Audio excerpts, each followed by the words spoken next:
بسم اللہ الرحمن الرحیم نحمدہ ونصلی علی رسولہ الکریم اما بعد اعوذ باللہ من الشیطان الرجیم بسم اللہ الرحمن الرحیم یا ایہا الذین آمنوا قوا انفسکم واہلیکم نارا وقودها الناس والحجارہ الی آخر الآیہ صدق اللہ مولانا العظیم۔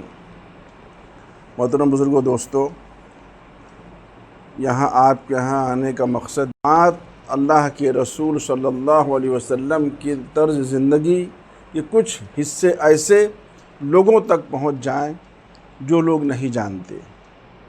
آج ہم اور آپ دنیا کا ہر کام سیکھ لیتے ہیں، لیکن اگر نہیں سیکھتے تو دین کو ہم سوچتے ہیں جو عالم بن گیا بس دین اسی کا ہے، ہماری زندگی بے دین ہو کوئی فرق نہیں پڑتا۔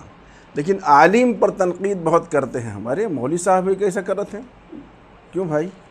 ایمان مولوی صاحب کے پاس بھی، ایمان آپ کے پاس بھی، تمام جو ہے اسلامی احکامات آپ کے لیے بھی، اور تمام اسلامی احکامات عالم کے لیے بھی۔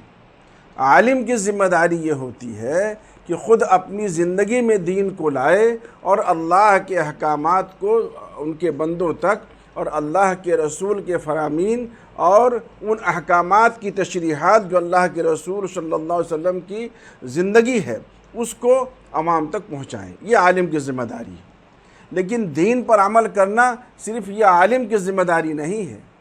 ہم اور آپ جیسے دیہات میں چھڑوا چھوٹ گئے ہیں، تو چھڑوا نہیں چھوڑے گا دوستو، اتنی ہی پابند ہماری بھی زندگی ہے جتنی پابند ایک عالم کی زندگی ہے۔ اسی لیے ہماری یہ جو علماء کرام ہیں، اس کے آپ کے یہاں تیسری چوتھی مرتبہ آنا ہوا، اس کے پہلے مفتی صاحب تشریف لاتے تھے، آج حضرت مولانا ہیں، ان کے صاحبزادے مفتی صاحب کے ہیں۔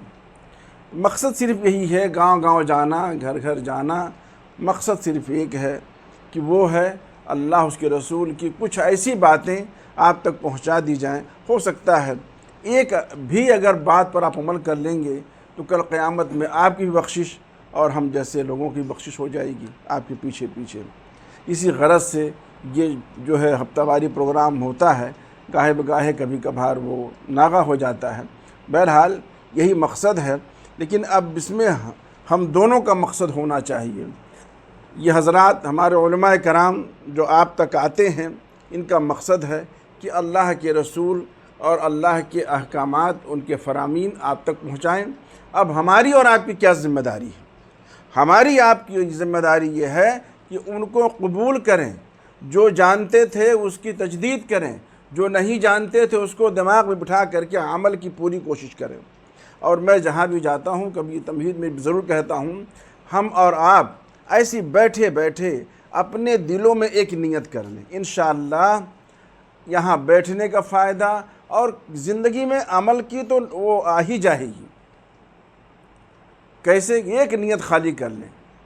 ایک تو پچھلی زندگی بیٹھے بیٹھے تو بھائی اللہ پاک آج تک ہم غفلت میں تھے، دل میں سوچ لیں، خالی کچھ کہیں نا، اللہ تو بڑا عالم جو ہے، عالم اور سب عالم و خبیر ہے، اللہ سب جانتے ہیں، ہمارے دل کے حالات کو ہر چیز کو جانتے ہیں۔